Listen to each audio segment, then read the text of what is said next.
অনেক দিন অসুস্থতার কারণে অর্থাৎ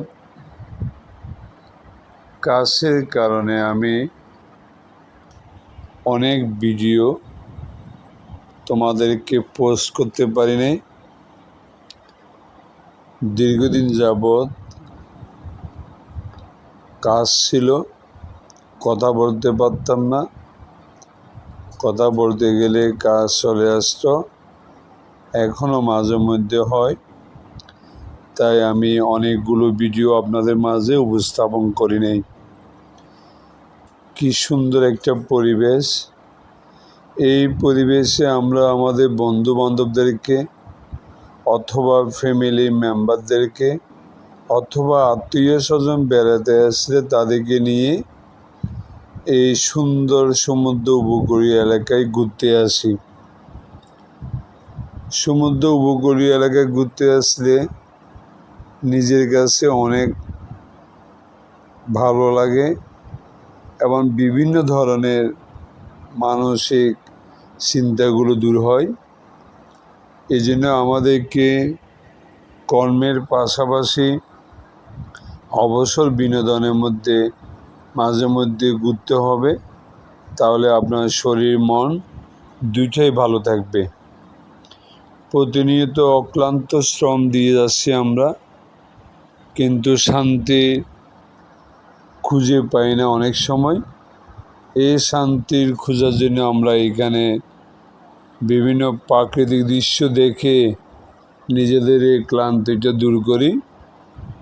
সুন্দর একটা মনোরম পরিবেশ, এই পরিবেশে যে কেউ আসলে ভালো লাগবে, যে কেউ এই ধরনের পরিবেশ দেখতে পছন্দ করবে, এটাই স্বাভাবিক।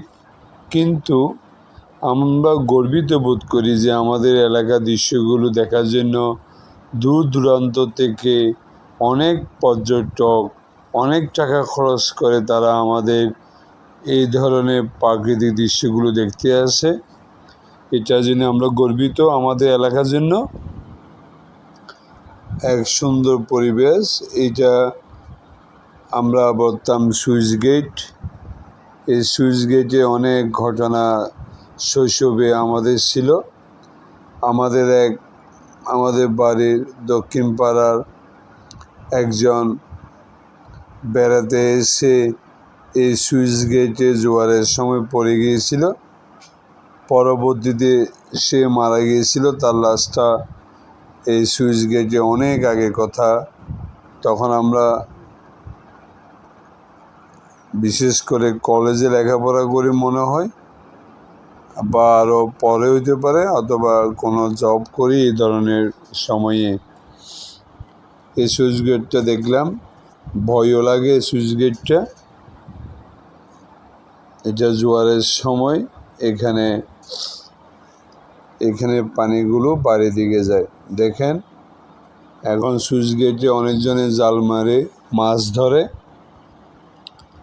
সুন্দর একটা পরিবেশ আমাদের এই বঙ্গোপসাগর।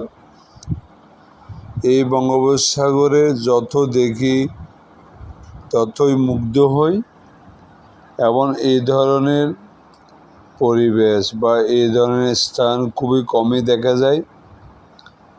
আমাদের এলাকার সমুদ্র উপকূলীয় এলাকাগুলো কক্সবাজারকে হার মানাবে, কারণ আমাদের এখানের বসার জায়গা আছে, দাঁড়িয়ে উপলব্ধি করার স্থান আছে, সুন্দর একটা পরিবেশ। ধন্যবাদ।